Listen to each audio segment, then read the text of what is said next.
மண்டபம் நிரம்பி வழிஞ்சது. பூவும் பொட்டுமா பட்டுப்புடவையும் நகையுமா ரொம்ப களை கட்டி இருந்தது. சிவதாஸ் யாரும் எளிதில் கண்டுபிடிக்காத அளவில் ஒரு கும்பலுக்கு மத்தியில் வசதியாக போய் இடம் பிடிச்சிருந்தான். யாரோ ஒரு பெரிய பணக்கார பெரியவர் பஞ்சா தலை நரைச்சிருந்தது. சில்க் ஜிப்பாவும் தங்க ஃப்ரேம் போட்ட கண்ணாடியும் போட்டுக்கிட்டு பதுசாக உட்காந்துருந்தார். ரொம்ப கம்பீரமாக இருந்தார்.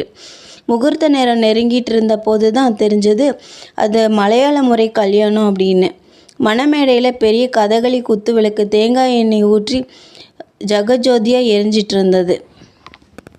ஆச்சு, 8 மணி ஆயிடுச்சு, முகூர்த்த நேரம். இந்த மாதிரி மலையாள முறை கல்யாணம்லாம் கவலையே இல்லை. எல்லாம் நிமிஷ நேரத்தில் முடிஞ்சிடும். சடங்கு சம்பிரதாயம் அப்படின்னு பொறுமையை சோதிக்காது. கொஞ்ச நேரத்திலேயே பிரமுகர்கள் 4-5 பேர் மணமேடைக்கு வந்து நின்னாங்க. பட்டு வேஷ்டி வெள்ளை சட்டையை அணிஞ்சிட்டு இருந்த வரனை மைத்துனன் வந்து கையை பிடிச்சி கூட்டிகிட்டு வந்து நிறுத்தினான். வரன் அப்படின்னா மணமகன். மறுபக்கத்துலேருந்து ஜரிகை முண்டு ஜாக்கெட்டு அலங்காரத்துடன் வதுவையும் கூட்டிகிட்டு வந்தாங்க. வது அப்படின்னா மணப்பெண். தம்பதிங்க 2 பேரும் அந்த பிரமுகர்கள் காலில் விழுந்து கும்பிட்டு விட்டு மணமேடை ஏறினாங்க. எடுத்து கொடுத்த பெரிய ரோஜாப்பூ மாலையை 2 பேரும் மாற்றிக்கிட்டாங்க. மாலை மாற்றிட்டதும் சபையோரை பார்த்து ஓட்டு கேட்க வந்த வேட்பாளர்கள் மாதிரி கும்பிட்டாங்க.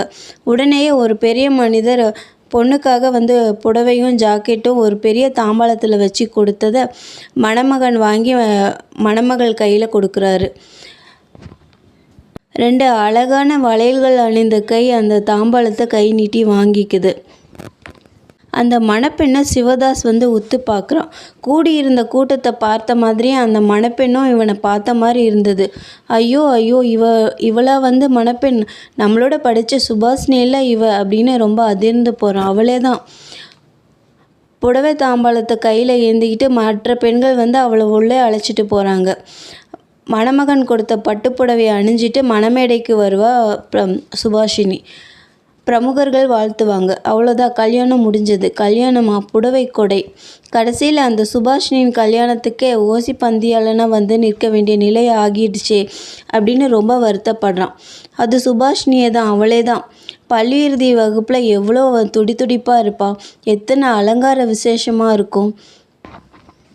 வகுப்பிலேயே சுபாஷினி தான் அலங்கார சுந்தரி. அவள் அடித்த கொட்டம் கொஞ்சம் நஞ்சம் இல்லை. அவள் தான் வகுப்பிலேயே முதல் மாணவி.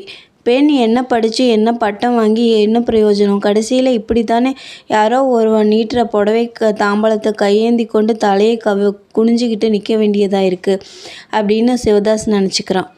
தானும் ஒரு பெண்ணாக பிறந்திருந்தா இந்த மாதிரி தெருவில் நிற்கிற மாதிரி நிற்காம எவனா பின்னாலேயாவது போயிருக்கலாம்.